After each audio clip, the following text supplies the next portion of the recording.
welcome everybody. Thank you so much for being here on this Wednesday afternoon. You could be doing many other things, but you're here with us today, learning about the empowered social justice resources and specifically the topic of teaching ethnic studies.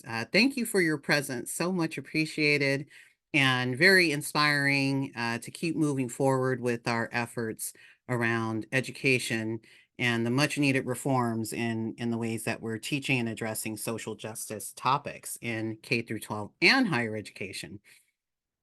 So just as a reminder, this is our final workshop. These have been free informational workshops that we've been doing this summer. If you missed some of them, there's some good news that I'll share at the end of this session. But in our first one, we looked at ideological subversion. Then we went on and we looked at the guiding principles of the empowered social justice approach. Our last session, we talked about the standards and resources that are available.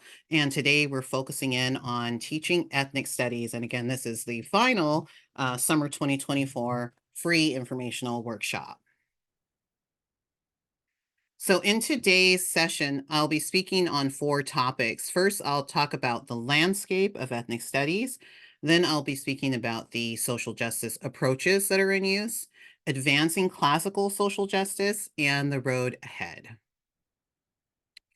So the first part of this is to really dive into some of the history of ethnic studies teaching in America.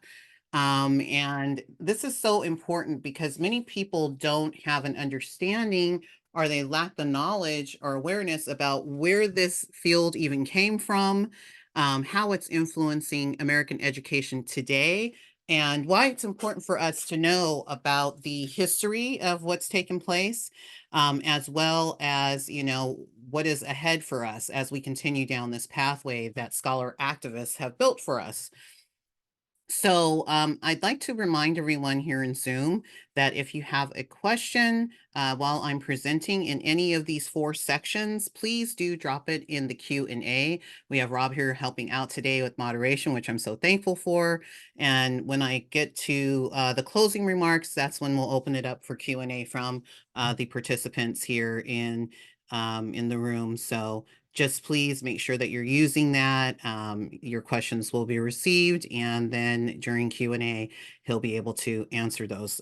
We'll be able to start addressing some of those. So scoping the landscape.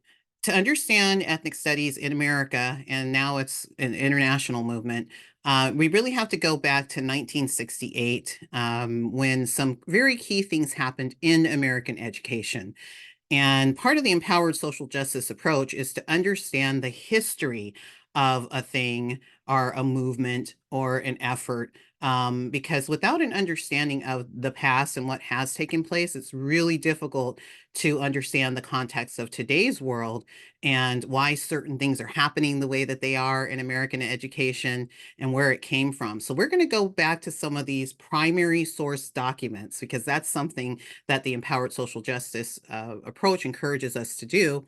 And as educators, we need to model that. We're going to look at some of the primary source documents of the activist efforts that led to ethnic studies and the establishment of ethnic studies in American schools.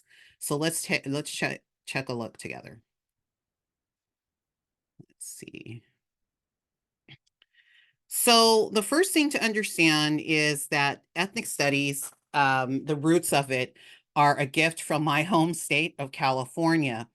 And this started in colleges like the University of California, Berkeley, and San Francisco State University in the 1960s. There was a group of student activists who called themselves the Third World Liberation Front. And during the early mid 1960s, they began an effort of agitating on college campuses, mainly the centers of Berkeley and San Francisco State, to restructure the academy.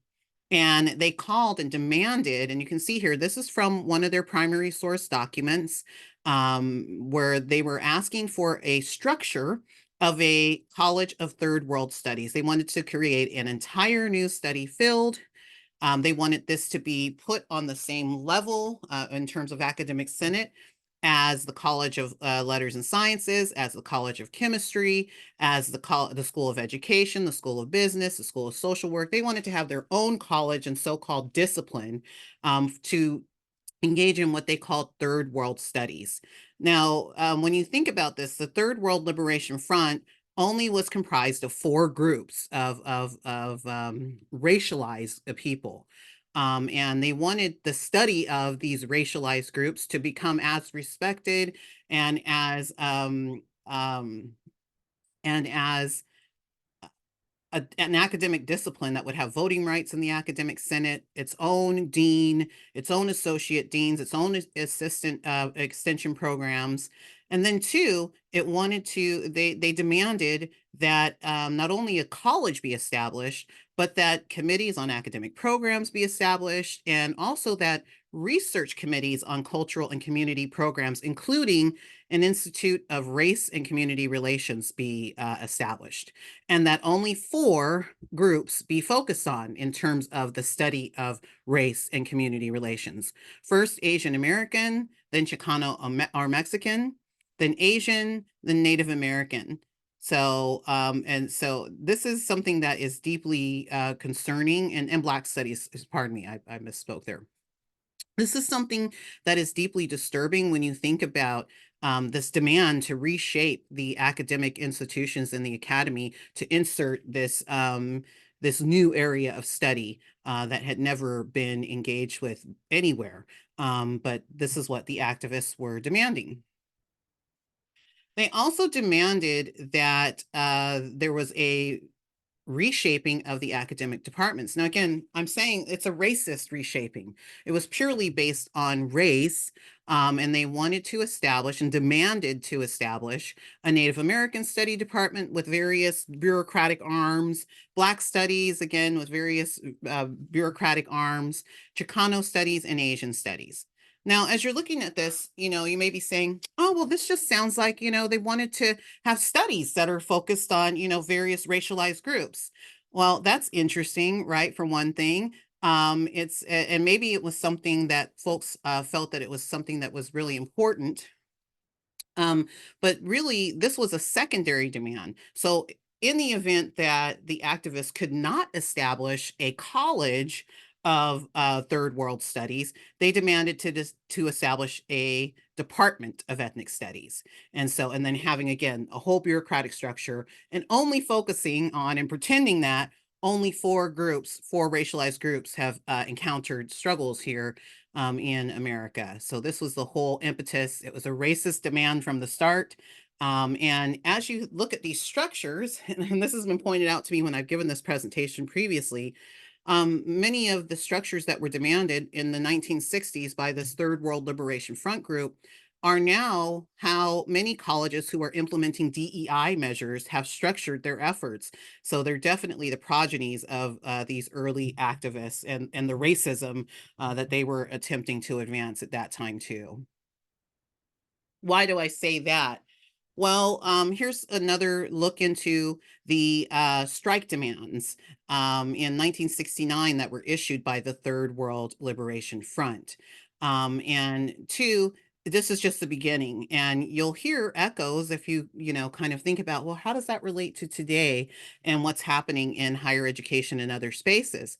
Well, the same aims that were advanced in 1969, in 1968 and onward, were the aims that these activists have not let up on, and they've just continued to press the gas pedal down and to move forward with it. So look at this demand. If you're just saying, well, why is she calling it racist and saying that these were racist demands? First, allocation of funds for the Third World College, dubious, right? Because it wasn't a discipline. They were just asserting that this should be a discipline in a college on par with letters and science, chemistry, and others. But look at this second 1A, a Department of Asian Studies that positions and staff be set up to develop the Asian Studies Department controlled by Asian people. So again, this is telling the institution that they should adopt racist policies. They should not only establish a Department of Asian Studies, Black Studies, Chicano Studies, and Native American Studies, but that only staff who were of descent of these racialized groups should be controlling these departments. So it's a demand that we institutionalize racism, and that we establish preferential treatment through these programs and the hiring practices. Now, again, just think to the present time, and how DEI programs are rolling out on many campuses. So these were the strike demands of the Third World Liberation Front. Some more, just so you can understand really why I'm saying this was a racist movement to start with, and why we're regressing by going back to these kinds of aims when we are talking about our modern structures of programs and schools.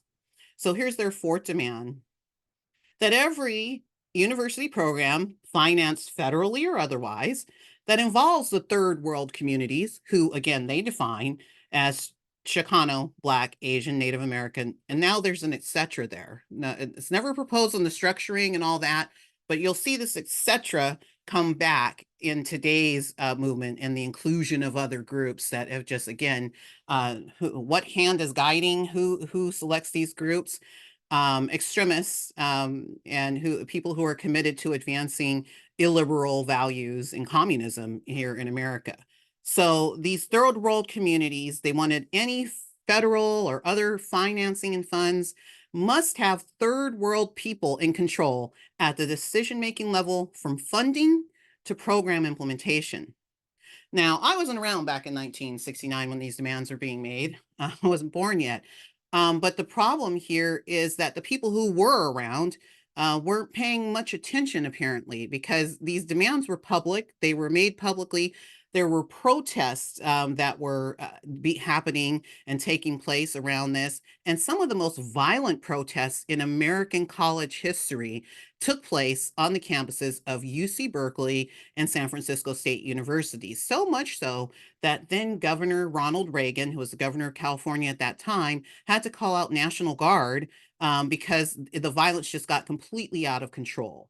And they were occupying buildings and they were destroying property, and making these demands. And then, of course, with the Vietnam War, latching their cause onto that. Isn't that funny how today we see people, latching onto other unrest and global problems, and trying to advance these other aims as a subset of that.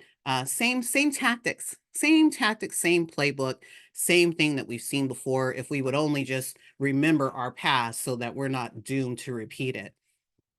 So what happened as a result of this? These violent protests, using of intimidation, fear, attacking anyone who spoke against it. There were journalists who were harmed by some of these extremist groups that were part of the Third World Liberation Front.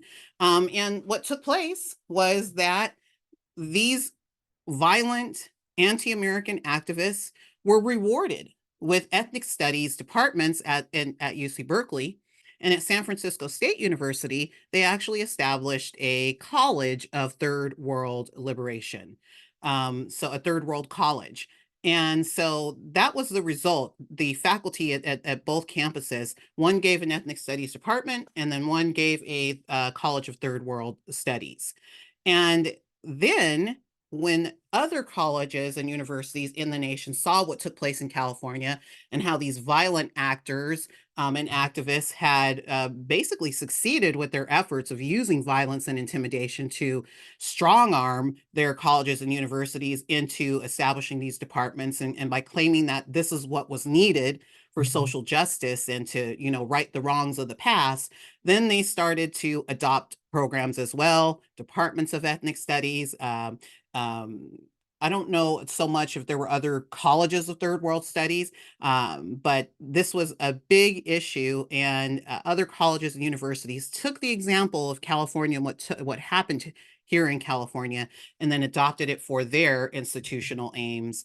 And so that's how these programs came about. They were racist to start with. They remain racist. and they have racist aims and goals for institutions and attempt to undermine the whole purpose of the academy to racialize all things, and not only just racializing, but also embedding gender identity ideology into all things that take place in American education, and not just at college level, but in K through 12 as well. Because as we know, this is now a requirement for many high school students to graduate from high school, an ethnic studies class, not just in California, but in multiple other states. So something to keep an eye on. And whether you have young people that are going to school now, or you say, oh, mine have graduated, it will impact you and our world and our nation. So let's talk a little bit about one of the groups that is working to move ethnic studies not only through K through 12, but through higher education, every institution type, nationally and internationally. They are known as the Coalition for Liberated Ethnic Studies. And here you can see this is from their website, their about structure, their coalition structure. So they have international and national organizations that are affiliated with them, that are advancing, that are doing youth organizing, that are doing fundraising and finance, that are working on policy and documentation and research, that are providing legal support, and also that they call a rapid response communication and outreach. When something big happens, or they think that their network should be aware of it, they have a podcast that they do. So these are the various structures that are in use. This is not just a California thing anymore. It's in your region, international and other. It's just the goal is to spread it throughout society by any means necessary. So, what is this Coalition for Liberated Ethnic Studies? And again, I like to use the words of the organizations, so it's not me making extrapolations or saying things or making things up to make them look bad. If it looks bad, it's because it is. So, use your own judgment to decide. I think that it's important that we look at the words. And the actions that these individuals are engaged in, and these groups and affiliated organizations are engaged in, because without that understanding of where they are, what they're up to, it's difficult to combat it. So that's why we all need that freedom to learn so that we can have access to information and be empowered by it.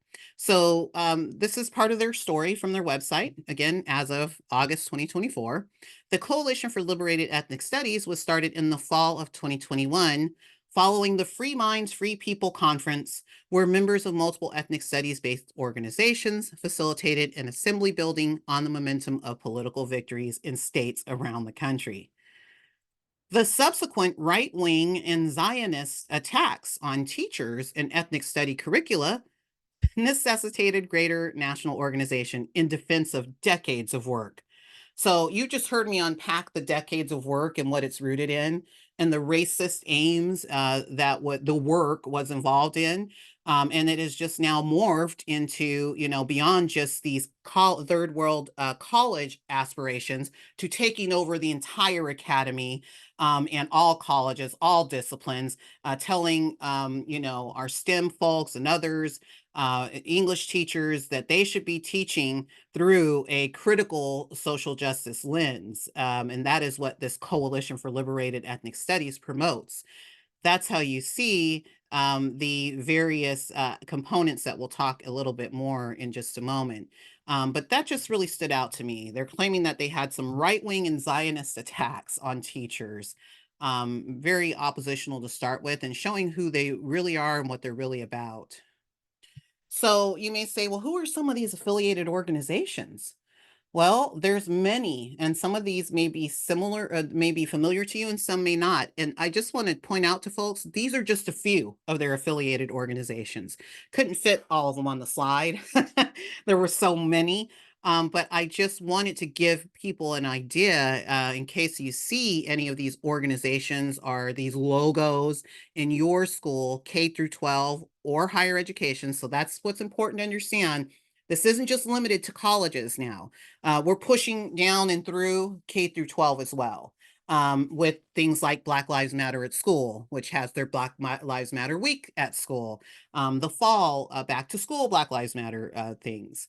We also have the Coalition for Liberated Ethnic Studies, the California Coalition as well, where they, quite often talk about the need for real ethnic studies and that their way is the only real way to do this. When you start to hear that kind of fundamentalist and absolutist language, it's a sign to everyone, or it should be, that we're looking at a movement that's not about liberation. It's not about critical thinking. It's about bringing people into a critical social justice ideology from the cradle to, to terminal education, doctorate level, all people being ensconced in this ideology of critical social justice, from the time they're, kindergartners playing on the mat to the time that they're doctors graduating with their medical degrees. And these are the groups, various groups that are working towards the points of unity. Let's look at this just together so we have an understanding. So the Critical Liberated Ethnic Studies group has put out the points of unity. Now, these are the points that unite all of those previous groups and the many others that are affiliated with them. And this is what unites them in their efforts. And the points of unity are what they are working towards in American schools, K through 12 and higher ed. This is not limited just to one sector or the other. And not only that, it's gone beyond education. Just look at our media, look at our civic organizations, look at our houses of worship. You'll see it there as well. So here's their vision for ethnic studies. And I want you to think as I go over these few points, this isn't all of them. I just took some of the most egregious points of unity to share with everybody today. And think about the impacts on academic freedom and viewpoint diversity as this is going through our schools.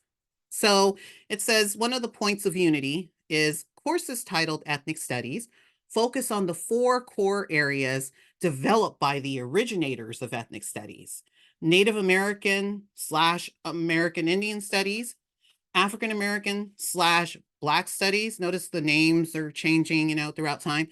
I don't even know how to pronounce that. It's not a Spanish word, but Latino studies and Asian American Pacific Islander studies. And then also including Palestine and Arab American studies. Now, this wasn't part of the originator's vision, but remember that etc. That always left that room for the people who are advancing this critical social justice liberated ideology to add in folks as they saw fit, folks that they would see as oppressed, who would need to have representation. So there's been an adding of, places and countries that don't exist, and other names of groups of people that have been renamed without their consent. So that's what we're seeing reflected there. And then another one that we're talking about in terms of academic freedom and viewpoint diversity, just take a look at another point of unity. All students have the opportunity to experience anti-racist, decolonial, and liberatory ethnic studies curriculum during their pre-K through 12, so preschool through 12 education. So this organization is attempting to and succeeding at reshaping pre-K through 12 education so that it is anti-racist, or some people would call neo-racist, decolonial, and liberatory. And we talked about what those terms mean under this framework. Really, it's just anything that's anti-American and communist in nature and rooted in the values of gender identity ideology, as well as racism and racialized ideology.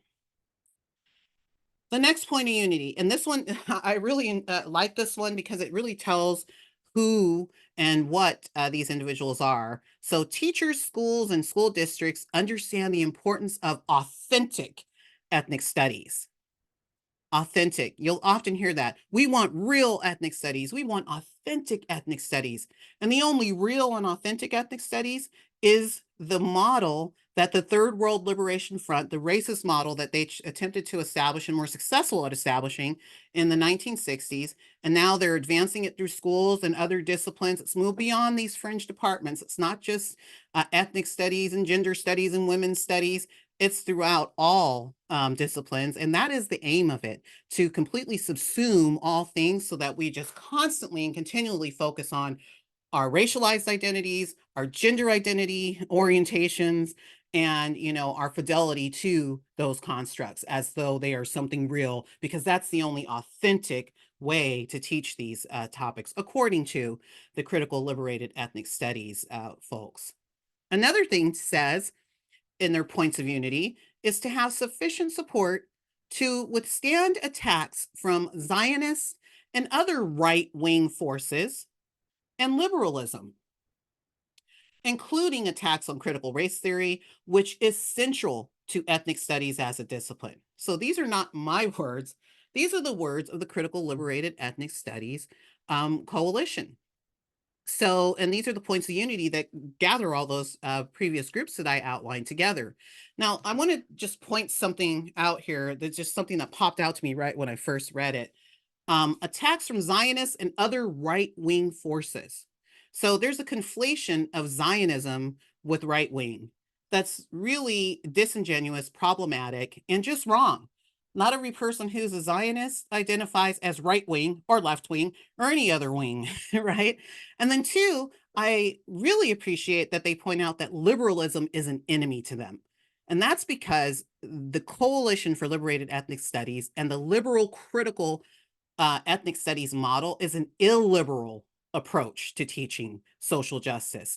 It's an illiberal approach to learning about America and American history. That's why you see the anti-Americanism, the anti-Zionism, the anti-Western world parts of it. And then two, I really appreciate how they point out, because remember, so many of us have been taught and told that critical race theory isn't in the schools. This is a conspiracy that, far right people are making up, or that Republicans are putting out there. The Proud Boys are saying it. It's really not true. Well, look into the points of unity, and you'll see that according to this Coalition for Liberated Ethnic Studies, critical race theory is central to ethnic studies as a discipline. And it really makes sense, because it's it's a framework that is not developmentally appropriate. It doesn't really have academic principles or accountability built into it. It's the purpose of it is to raise up activists who align with the oppressor-oppressed view of society, and who are anti-American, anti-Israel, anti-Zionist, anti-colonial, while even supporting, some of these things. So it's like a huge mess. But let's just one more, right? I'm not going to go through all their points of unity. I encourage you all to go to the links I'm providing and to download them for yourself, so that you can show your school district, your school leaders, your president, your academic senate, what is being said and what is being pushed, and ask them if this is what they agree with and what they're trying to flip your institution into being and representing. So here's another one. You might say, what does this have to do with ethnic studies? Has everything to do with it, because this is a movement of hatred. And this is a movement that seeks to racialize and gender identity orient all people, so that they can't think outside these boxes. They can only interact with each other through these boxes. It's a dehumanizing perspective. So here it is. Educational institutions do not use the IRA, which is the International Holocaust Remembrance Alliance definition of anti-Semitism, or any other definitions that equate criticism of Israel with anti-Semitism. Now, first, there's a falsehood here. Again, when you start looking at it, it's just a falsehood, rewriting of narratives, rewriting of history. The falsehood is that IRA equates a criticism of Israel with anti-Semitism. It's just simply not true. IRA is the gold standard of defining anti-Semitism internationally. But this group, which is supposed to be focused on teaching us about Native Americans, Black, Mexican, and Asian Americans, is now telling schools and advising them on whether or not they adopt IRA. if that's not like making you wonder what that's all about and where that even comes from and what does that even have to do with the originators? Well, when you understand that this is a movement that is rooted in advancing Marxist, communist aims and viewpoints throughout American society and destroying the constitutional republic and advancing a communist viewpoint and form of government for America, then you'll start to understand why these things are in here and why it's being talked about. Okay, so let's take a look next here. So I just want to point out here, this is from their website again. Um, people have started to catch on and they've said, wait a minute, there's a problem here. Not only is it being taught, it's central to what's being taught, and some states are rejecting that. So this is, a cry from their website saying, anti-CRT legislation has been introduced in 46 states. 46 states are working on rooting this out because they realize the danger that it poses, not just to the students and the teachers, but to American society at large.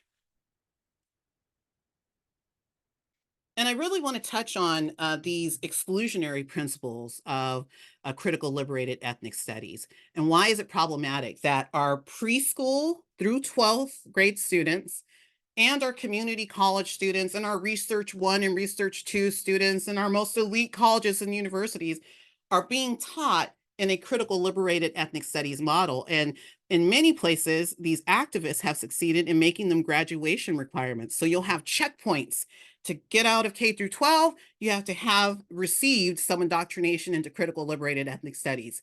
To get into, your higher ed, your community college even, you used to be trades focused, not anymore. You have to take a course that is critical liberated ethnic studies rooted and based in. And so these are some exclusionary principles that are being taught and reinforced and reified throughout the American educational experience. One is a declaration that Israel is an apartheid state, that Israel is a white settler colony.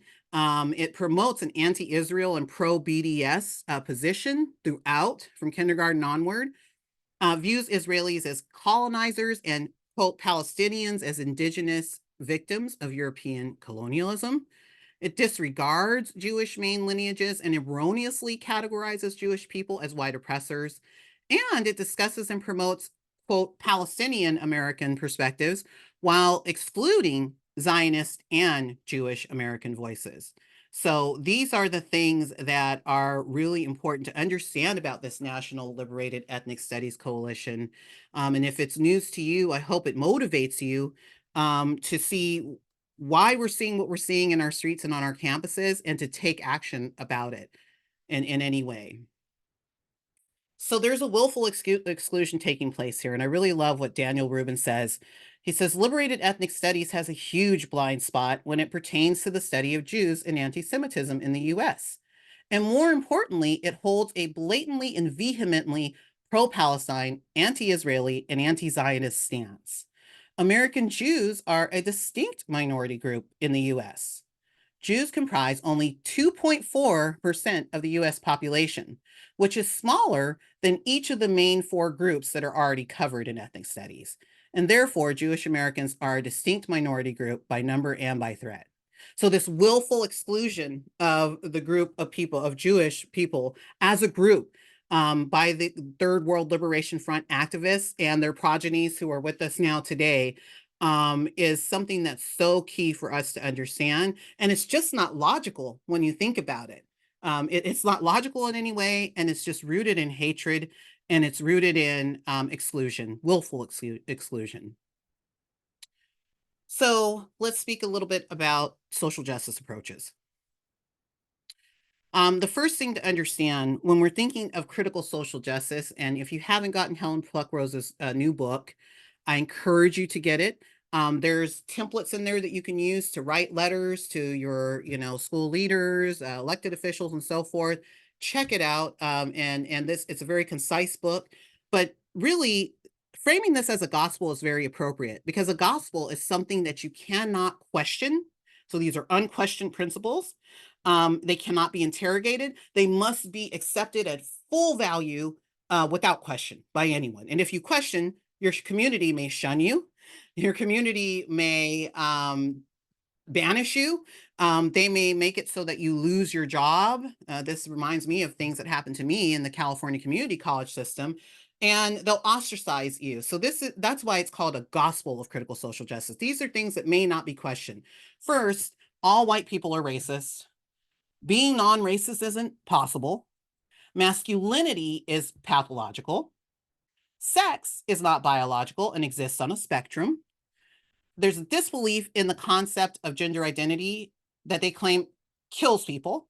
Language is literally violence, and everything needs to be decolonized. So if you are working in a situation or an institution that has adopted this gospel and that demands that all people follow it, these are the tenets that must be followed. So these are the tenets that are taught to our students from the time they're in preschool all the way up through their higher education experience.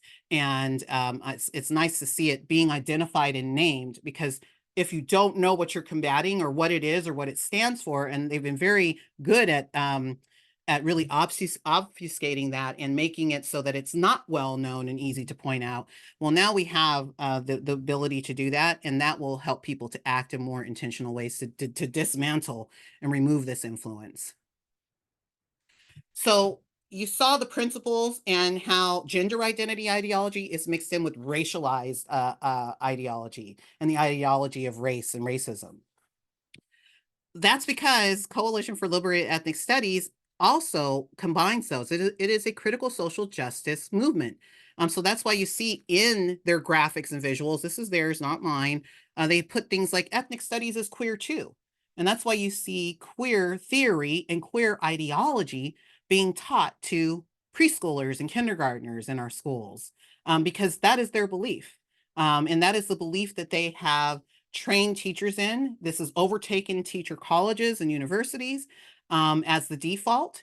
And that's why you see even teachers pushing this and thinking that they're helping people by doing it. They're helping to advance social justice because that's what they've been taught. When you've been taught incorrectly, you visit that upon the next generation. And that's unfortunate, but that there's a way out, and there's many ways out. We just have to open our eyes and be intentional and more truthful with ourselves about the history and the present.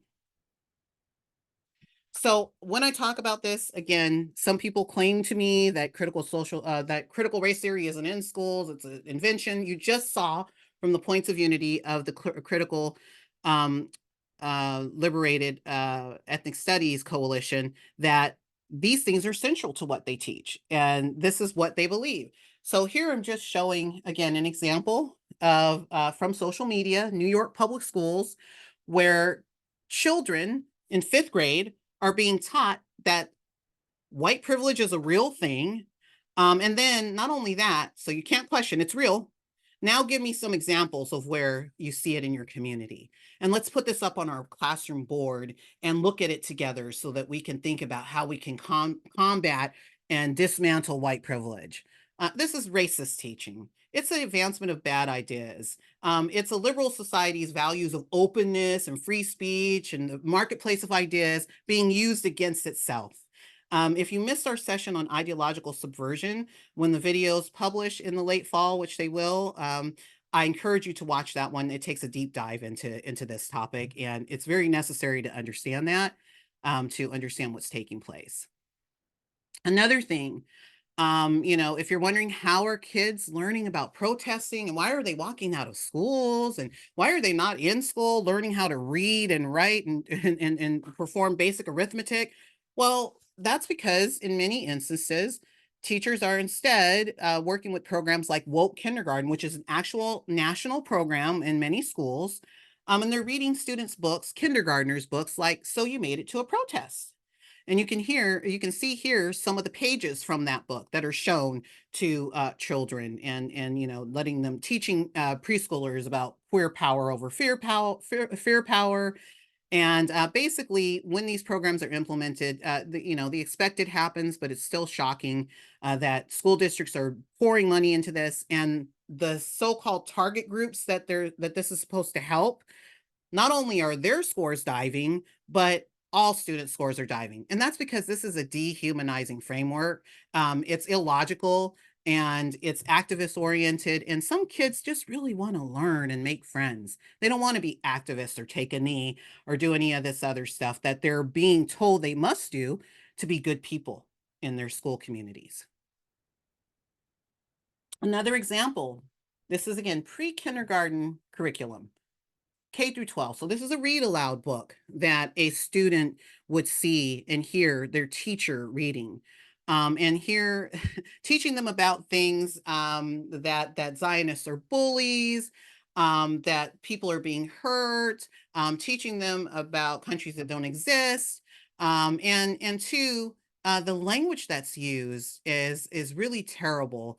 But this is what some teachers are using and teaching their students, starting from preschool.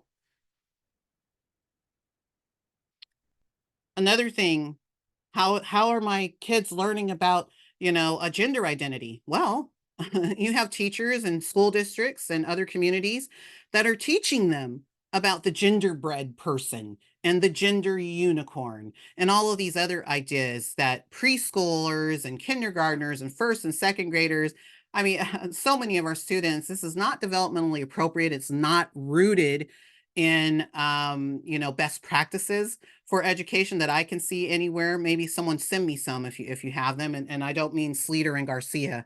I encourage you to check out Foundation Against Intolerance and Racism's recent expose of the most cited study of around ethnic studies and how it's just full of holes and basically garbage science. So check that out. You can check it out on their website, Foundation Against Intolerance and Racism. And they talk about also how some of these ideas of gender identity and racialization are being pushed through schools, and the document by Cedar and Garcia that's being cited for the reason why it should be so is really dubious in nature. Another thing, when we talk about this ethnic studies approach and the liberated critical approach, and the whole aim of it, it's not just limited to ethnic studies. So some people may say, "Oh, that's just ethnic studies. It's not even coming to my town." It involves an ideological subversion of all things, of the language that's used in popular culture, in the academy, in all aspects of life. So that's why we see people being called teachers only if they're teaching people that all white people are racist. That's what the sticky sign there on the easel says there. Now we have a different understanding of what a peaceful protest is, about who is oppressed, who is a woman, who's a scientist, who's a hero. All these things are being actively subverted and intentionally subverted by these critical social justice ideologues. So just wrapping up here, social justice foundations, we can take an illiberal approach to this topic, or we can take a liberal approach to the topic of teaching ethnic studies. If we're taking the illiberal or critical liberated approach, remember they said their enemy is liberalism. Well, that means that they're rejecting objective knowledge and truth. They're saying that collective experience trumps individuality and universality. They ascribe collective blame to dominant groups. They say the most oppressed deserve equal outcomes. And it cultivates a pessimistic skepticism about reality and progress. It tells us we've made no progress, and that's why we need to post haste dismantle the whole system, burn it down, and bring forth, what? Ask about that the next time someone's telling you about the urgency. But if you're taking a liberal empowered approach to teaching about social justice, ethnic studies, history, civics, any topic that involves social justice, you would be centering truth, objectivity, and merit in justice, asserting that rights belong to individuals and not groups, appealing to fairness and empathy, saying that everyone deserves equal rights and opportunities. So there's a focus on equal citizenship in this view. And then also a cultivation of reason and compassion and a recognition of progress, right? No one's saying that we don't need to look at any of the dark histories or corners of American history. That's not what's being asserted here. What's being asserted is that we don't need to look at the wrongs of the past in terms of needing to destroy America or to dismantle America or to, usher in communism instead. I do have a couple of resources. I'll drop the website later that you guys can check out if you like. And I just want to point out that liberalism and social justice do belong together. And liberalism has worked by trying to remove the social significance from identity categories like race, sex, and sexuality, by instead appealing to individualism, pluralism, and universalism. So those are things you will not hear about in a critical liberated ethnic studies course or a critical liberated philosophy of teaching. So how do we advance classical social justice? Classical. So when we're talking about this, I really want to point out again, this is not a matter of the left or the right or Republicans or Democrats or anything like that. It's really a call for a focus on and a centering of science and reason. And science and reason can provide information that we can use to strengthen liberal arguments and debunk both socially conservative and postmodernist one. So the extremes on both sides are problematic. So this isn't saying that we should, be adopting, really socially conservative ideas or postmodern ones. It's saying that liberalism is a middle ground between those extremes, and focusing on science and reason can really help all of us. All right, so I already reviewed that one. When we think about the outcomes for our students, and how they form their vision of themselves and their communities. And a liberal critical liberated model really does have students focus on, I experience oppression, therefore I am, and so are dominance and oppression. It's a focus on dominance and oppression at every turn and every interaction, and looking at my check boxes for my racialized and gender identity and seeing where the oppressions intersect and where the dominance, takes place. Uh, is that something that you want for, your world and your future? No, I'm leaning more towards a liberated, empowered model, which is I think, therefore I am. Think. So the empowered guiding principles for teachers and standards for K through 12 students are really a way to foster liberal democratic values in the classroom. And so that's why these were developed to really address these problems. And what are liberal values? Things like democracy, a limited government, a separation of church and state, the equality for women, racial minorities, and LGBT people, respect for the value of differing opinions and honest debate, freedom of expression, and limited government. So when I'm speaking of liberal values and elevating those or cultivating those, that's what I'm speaking of. And this is something that has been deemed as an enemy to the critical liberated model of ethnic studies and their consortia and coalitions. So really what they're calling for, when we talk about democracy and democracy being at risk, their illiberal democracy and their vision for an illiberal democracy is what's really at risk here. So keep that in mind. Also, when we're thinking of liberal democracy and democratic backsliding, when you start to see the erosion of rule of law, of human rights, of the separation of powers, the erosion of limited government, and a multi-party political system, pluralism, all of those things, the diversity and freedom of media, this is indicating to us that we're in a democratic backsliding stage of things, where we have judicial backsliding, executive backsliding, electoral backsliding, and legislative backsliding. Again, if it's not something that you have learned and been taught or know about, then it's hard to identify when we're seeing a systematic disregard for the rule of law. When we're seeing a relativizing of human rights protection, like, right, some people deserve due process, some people deserve a fair trial, but others don't because of who they are or what they believe in, things like that. Disinformation campaigns, manipulation of electoral rules. So many things that are familiar to where we are now and why it's so urgent. So when we're thinking about America, the right to private property, a pluralistic system of political parties and organizations, equality before the law, independence of the branches of government, all of these things are really important to the American society. And these are things that critical liberated ethnic studies, ideologues, and critical social justice proponents seek to limit and to dismantle and to destroy. So this is why we have the empowered social justice standards for grades K through 12. There are anchor standards that are rooted in the LD Fink's significant learning outcomes. And then there are grade level outcomes for each grade band to help students to be able to access those higher level anchor standards as they advance through the various levels. And these are standards that are not rooted in identitarian politics like the Southern Poverty Law Center social justice standards, which are in use in many schools without question. These are an alternative to that. For teachers who want to try a different way of talking about these topics that will advance liberal democratic values. There are touchstone texts. If you have downloaded the Empowered Social Justice resources, I encourage you to check those out. There are resources available in there as well. And I want to cut things short. So let me just remind, if you haven't downloaded the Empowered Social Justice resources, there is a QR code there that you can scan, and it'll take you to the page where you can download them. And these are being used not just in K through 12, but in higher education as well, to challenge curriculum review processes.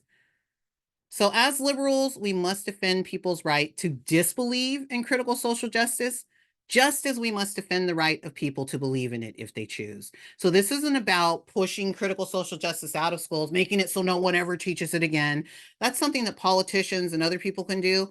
But as an educator, I know that some of these ideologies have taken hold in many places, and people are going to hang on to them until their very last breath.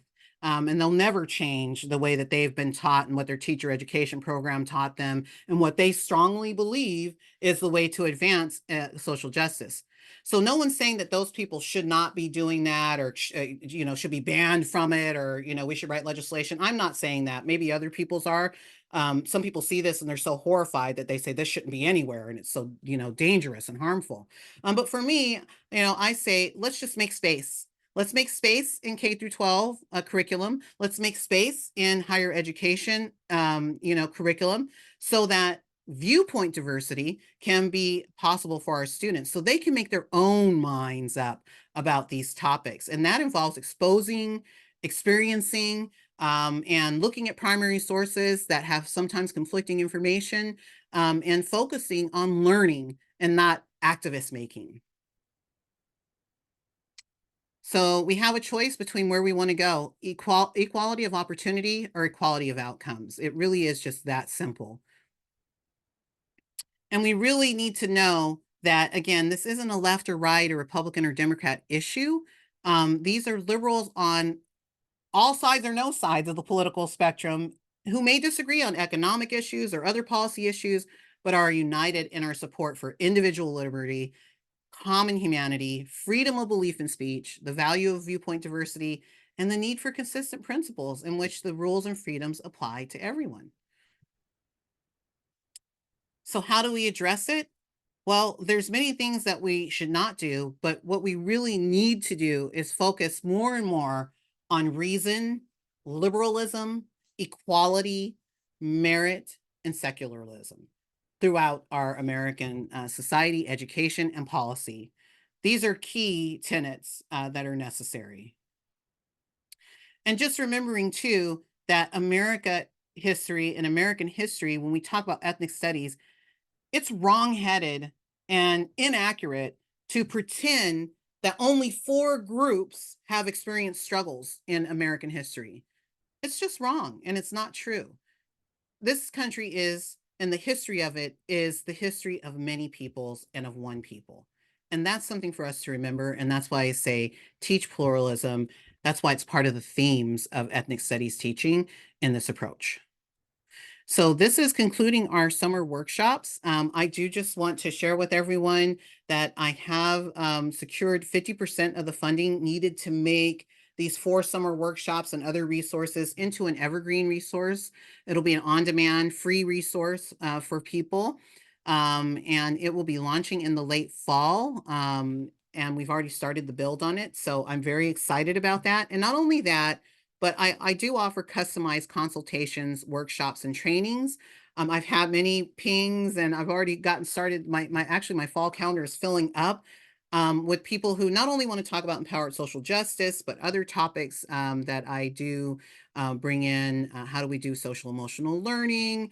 How do we embed these standards into our grade levels, into our topics, into our disciplines?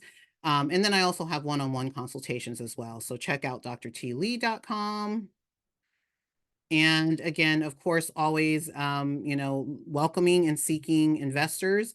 As I mentioned, I do have 50% of the funding, the seed funding for building that course due to an anonymous donation, very generous, which I'm quite thankful for.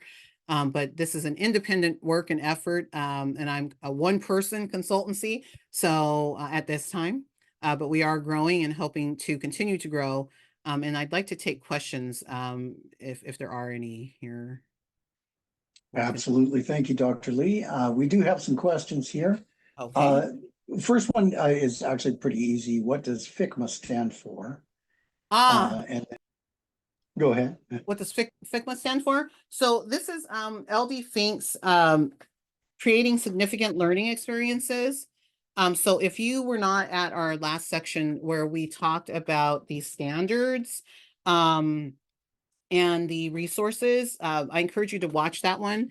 So it's basically the 6 areas of significant learning, and that must be targeted for transformative and significant learning to take place. So there's things like foundations, humanity, caring. It's a taxonomy of significant learning. So yes. Thank you. And then what can be done to oppose the fact that Liberated ES has captured all the teachers' unions? Yeah, it's disappointing, but true that our teachers' unions and some of the largest ones, like the one that was cited on my opening slide, they've become ideologically captured, and they're unabashedly so. And something that can be done is teachers can start to be more aware of, what is taking place in the history and where we're headed, based on history repeating itself. And that's going to be the key, reaching out to teachers and saying, hey, hold your unions accountable. Are they representing all members? Do your dues go to support just people who are advancing a critical social justice ideology? Or do they go do they go to the mat for everybody, irrespective of if they're, signaling fidelity to a critical social justice ideology? It's sad. It saddens me to see, organizations that I was previously a member of, basically going out there preaching the gospel of critical social justice and telling their members that this is what we do and this is what we must do to, make a change in American education. It's just wrong. It's wrong. They never should have delved into that.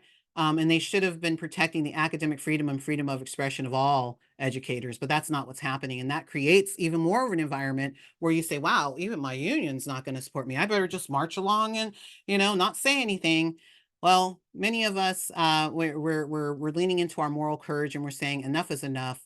I'm not going to teach anti-Semitism. I'm not going to teach hatred. I'm not going to teach inaccurate history. Even if you think it's authentic for me to, it's wrong. And I'm not going to harm our young people by teaching them about gender identity ideology or racialized, history, or that only 4 groups have experienced struggles in American history. It's just wrong. It's not true. All right. Thank you, Dr. Lee. We have one final, we are at 2:01, I believe here. We have one final question, if that's okay, or that's fine. Yeah, that's fine. Okay. And it's kind of lengthy here. So it seems that the critical social justice pedagogy focuses on a culturally responsive and equity-minded curriculum that is not academic or based on empirical information. What would be the equivalent curricular strategies for classical social justice pedagogy? I ask because my academic senate is working on a resolution to reject the DEIA and anti-racism framework as a forced orthodoxy in California community colleges. I think it would be a good idea to include pedagogical terms and strategies associated with classical social justice curricula that have worked to remove racist policies and practices in public education over the decades. The real goal is to allow individual faculty to decide their own pedagogical approaches in the name of academic freedom. And thank you. Yes. And that's in California, was I correct? That Is is that correct. they said California? Okay. Um, there's a lot in there, and I would love to assist that individual. So please, if you would connect with me through drtlee.com and the contact tab on there, we can schedule an individual consult, and I'd love to talk to you about that. And I'm willing to even come in and speak to your academic senate if needed. Wherever you may need someone, and that's all who are listening, to come in and speak or address this topic. I am happy to do so. I think that access to information and accurate information is key. There are some published things. I mean, you might be like, I can't wait to make a, thing with you or whatever. But if you go on Free Black Thought, the Journal of Free Black Thought, I did produce an article in 2023 there on race, ideology, and practice. And there's a chart at the end of it in case you're like, oh, I don't want to read this whole thing. If you just scroll down, there's a chart that you can print out where it outlines the pedagogical tools, the methods, and so forth of various ideologies of race. So that may be helpful to you. And so too, when you're talking about expanding the view of, how these topics are taught, adding in some of the pedagogical tools and techniques and resources that are outlined even in that chart at the Journal of Free Black Thought. It's called Race, Ideology, and Practice. That will be helpful, hopefully, to you all. And then on my website too, I have like interactive activities that people can do to learn more about different race ideologies, how their pedagogies look, how does curriculum look, what are some tools and resources you may see in use, depending on the ideologies that are being used. So encouraging you to check those out and thanking you for your efforts to speak and to ask that we return to the principles of academic freedom and viewpoint diversity, and that we start to center those instead of centering racialized identities, gender identities, and other things that really aren't helping us to unify and move forward as a nation, and to make sure that our constitutional republic is protected, and that liberal democracy remains something that we value and that we advance in American society. So I hope that's helpful. Awesome. Thank you, Dr. Lee. And it's 2:05 now. I just want to end on a comment. Someone said this is a terrific presentation and they wish all school boards could see it. So Awesome. Well, hey, I I'm appreciate you. available. And thanks to all the attendees and thanks again to you, of course. Thank you, thank you. And thank you for your moderation throughout these 4 sessions. I just want to give a round of applause to Rob for helping out. And thank you to all again who attended today. I was surprised at the number, and I'm grateful that there is interest, and that you all are here and doing your various things. And please continue to use my contact form, or if you have my email me. I love to hear what's going on, and bit by bit, one by one, we're going to keep moving forward, and we're not going to regress and move back to segregation and move backwards to gender stereotypes and all these other things that critical social justice ideology is pressing us to do. So I thank you, and I look forward to connecting with you soon, and bye for now.